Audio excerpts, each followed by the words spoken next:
Good day mga ka-chefy! Today's recipe, magluluto tayo ng Shanghai na roe with sweet chili sauce. Okay, sa ating kawa, pinakuloan ko na yung ating isda.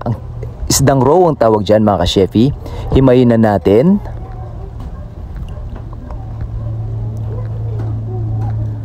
Pagkahimay ng ating isda, yung ating isdang roe, ayan, tanggalin yung tinik.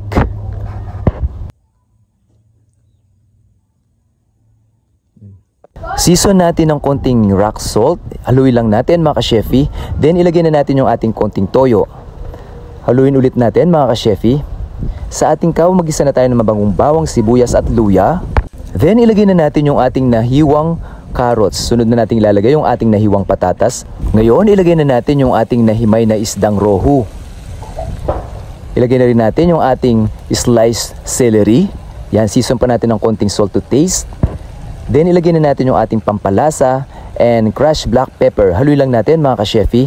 Sunod natin ilalagay yung ating ketchup. Ngayon, ibuhos na natin yung ating calamansi extract. Haluin lang natin mga ka-chefy.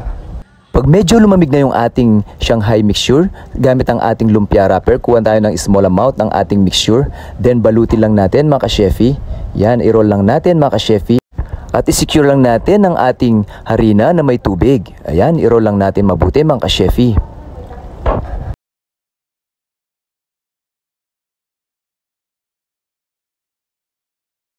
Okay, ngayon magprito na tayo. Pag mainit na yung oil sa ating pan, ilagay na natin yung ating na-roll na Shanghai.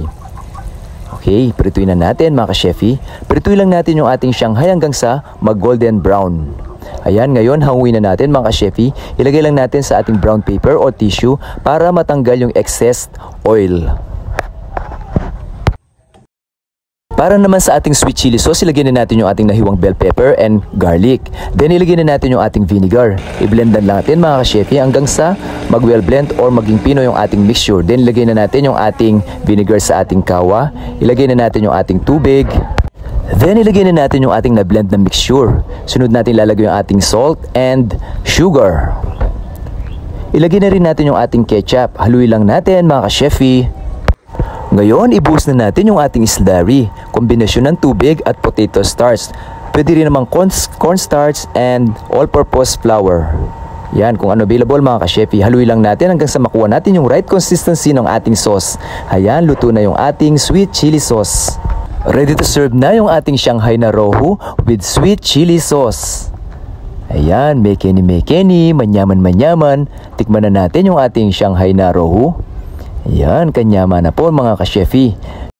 Thank you for watching!